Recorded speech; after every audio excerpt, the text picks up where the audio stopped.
What's next? A daily double. Yes. Um, Two stories. I'm definitely late on this first one, but I felt that I thought I'd give my 2 cents. Let's take a look. The whole situation with Brett Favre, when he got interviewed by Andrew Klavan and Eric Bolling in regards to his comments regarding politics in sports. As anybody knows, Brett Favre, previously known as the gunslinger when he was in the NFL, that has not changed. He is going to give you his thoughts. He's going to give you his 2 cents, and whether you like him or not, he's going to give them to you anyway. But this comes out of The Outsider. Brett Favre explains why he's fed up with political discourse in the NFL. Now, this is a story that was written back in November of last year, and then we're going to update it accordingly. NFL Hall of Famer Brett Favre appeared on America This Week with Eric Bolling last week in a clip from his discussion with Eric Bolling. Favre talks about politics in football and cancel culture. The clip begins with Bolling stating that he does not want to get too political. He then asks Favre how he feels about kneeling for the anthem nonsense going on in the NFL today, which is absolutely true. It is. It's nonsense. Brett Favre is glad he retired. Favre gave a simple answer on his feelings toward the current state of the NFL before going in more depth. Quote, "I'm glad I'm not playing," he told Bolling. "I don't want to be asked questions after a game that have nothing to do with playing." What a concept. Man who just wants to play football. Getting into the topic of kneeling for the national anthem, Favre can see both sides. He said he does not believe that Saints quarterback Drew Brees, who got serious blowback regarding his comments on the kneeling, that he felt that no one, it's a disrespect to the flag, it's disrespect to the military and the police. And then, of course, the blowback came and Brees backpedaled off of that. At the same time, he does not believe that Brees' teammate Michael Thomas was wrong to kneel for his cause. He stated that there are many problems in America that neither he nor Brees are the ones to fix them. Correct. Favre on cancel culture. What I just stated in regards to the blowback caused by the Brees stance. In the eyes of Favre and Bolling, Brees was bullied into walking back his remarks. Absolutely fact. He was. He was totally backpedaling on that when he made the comments last year. They mentioned that the cancel culture attacks individuals for an action, then wait to see what the reaction is before piling on. The Super Bowl champion is no stranger to getting heat for his opinions online. In October of last year, he tweeted his support for Donald Trump at the time during the run-up to the 2020 election. Twitter reacted about the way you would expect. The woke mob came out and slammed him and gave him very little support in regards to it. Quote, "My vote is for what makes the country great: freedom of speech and religion, Second Amendment, hardworking, tax-paying citizens, police, and military. In this election, we have the freedom of choice, which all should respect. Not if you're the woke mob. For me and these principles, he voted for then President Donald Trump." He then wanted to discuss the video questioning Favre sent in the Bolling's town hall with Donald Trump. In the clip, Favre opines that NFL and NBA ratings are down due to political displays by the players. Fact. He goes on to ask how the leagues can promote an anti-racism stance without being political and alienating fans. To which he replied, "I don't know. To be honest with you, I don't know. I don't pay attention," because he says that people who agree or don't care about the comment, those who are critical, can't wait to get on their phones. Here we go. True. The news of the week is that the Major League Baseball has pulled the All-Star game out of Georgia and put it in to Colorado.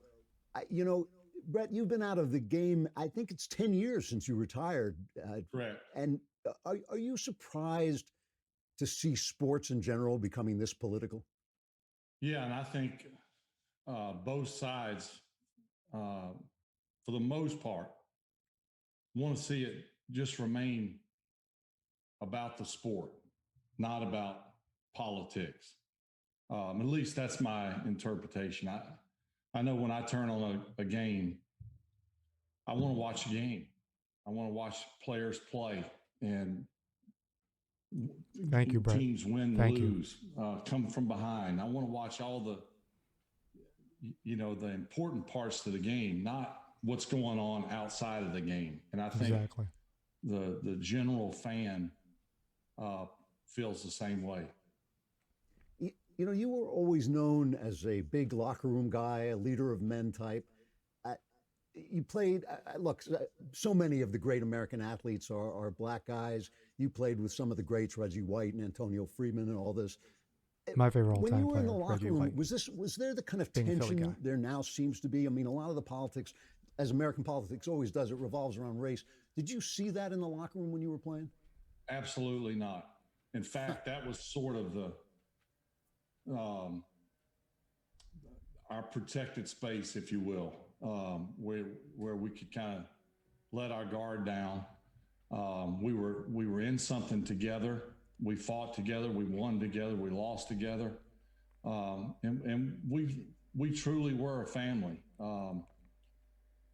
So, yeah, to answer your question, we absolutely didn't have issues that I don't know what issues there, if any, in the locker room that they're facing now, other than what I hear or assumptions. So, if there are problems within the locker room, that's too bad.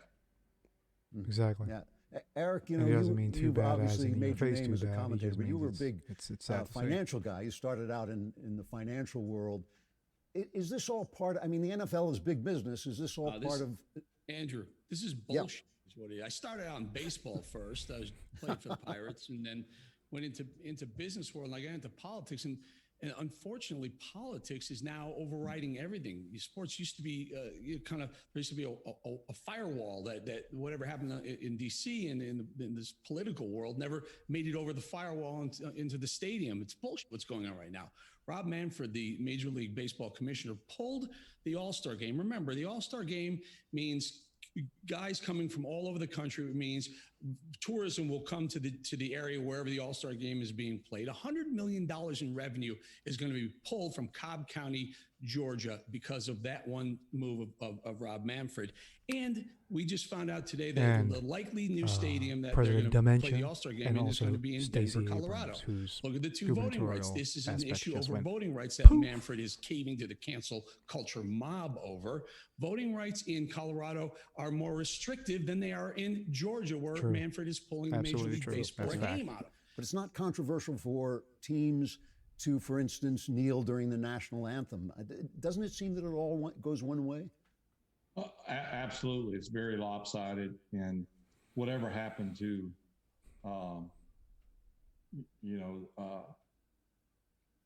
your ideas, your thoughts, your beliefs being yours and not wrong,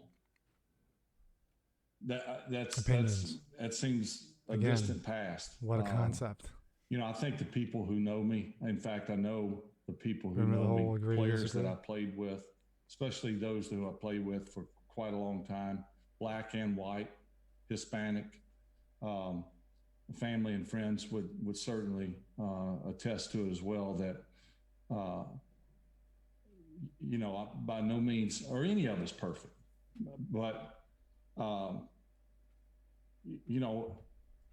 I'm the furthest thing from a racist. I think I'm a pretty good guy who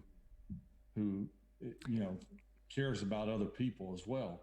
And, I knew that it was going to create a firestorm by, first of all, playing golf with the president, which I thought was an honor, regardless of who that president is.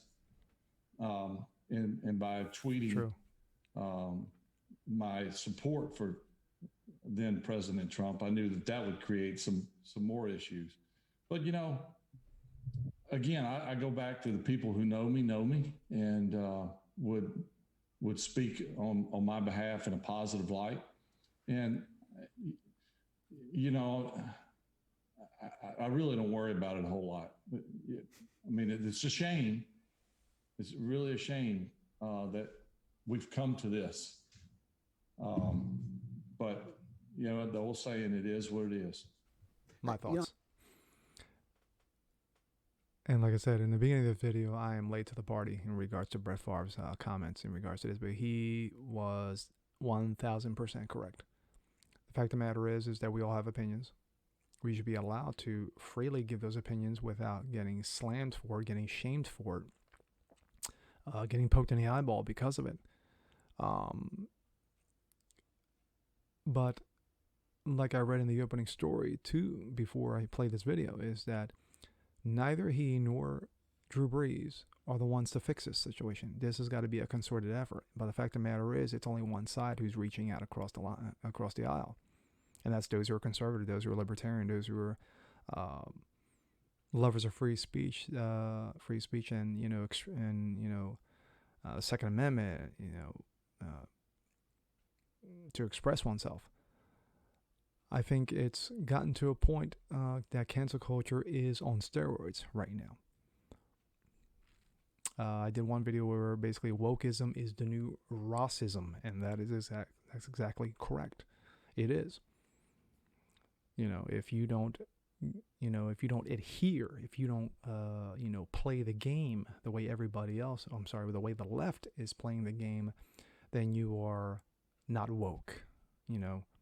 You are phobic, you are Rossist, you this, that, and the other thing, everything under the sun, including the kitchen sink and through the house being thrown on top of you. But when it comes to the issue of sports, like I said, Favre was 1,000% right. It's about the game. It's not about what your side of your politics are. I didn't know what side of the politics Brett was, when he was playing, nor did I care. Whether it was he, Drew Brees, Tom Brady, you want to go old school, Reggie White, Randall Cunningham, Phil Simms, Joe Montana, the greats of all time. I didn't care about their politics. I was worried about, I was concerned about, is my team going to win on Sunday? Is the Philadelphia Eagles going to win on Sunday against whoever the opponent was? And I didn't care what your political preference was. Now, it's become an issue. And it's become a serious issue to the point where you got people who just don't give a damn about the game anymore. You don't. For example, and I posted at one time that last season was the first time that I did not watch a game. My 50 plus years on this planet, ever since the age of 7 years old, I've watched the Eagles. Last season was the first time that I had no interest. And it was a combination. It was a combination of everything regarding COVID and, of course, the game going woke. And as we've seen in other leagues, the NBA has its worst ratings in over a decade. Over a decade. You had more people, and this is not a slight against Tucker Carlson, but you had more people watch Tucker Carlson on a nightly basis than they did the NBA. Because you knew what you were getting from Tucker Carlson. You didn't want to hear LeBron James shoot his mouth off about, this, that, and the other. But then when you mention China, he shuts up. He gets all quiet. He gets all stupid about China. I don't know anything about China. Yeah. Oh, really? Major League Baseball. The day after, and I didn't notice, the day after Major League Baseball pulled the All-Star game out of Atlanta, they signed a promotional deal with China. Ain't that a bitch? But more shenanigans and stupidity and assholery and moronism and just flat out being ignorant. And that's what those who support this nonsense. And with that said, I'm Jazz Borgonzo. This is what's next. If you want to see more videos just like this, please leave a comment below. Like it, share it, hit that subscription button, slam that notification bell so you don't miss a thing. Whoops, hit the mic. And we'll catch you guys later. Peace.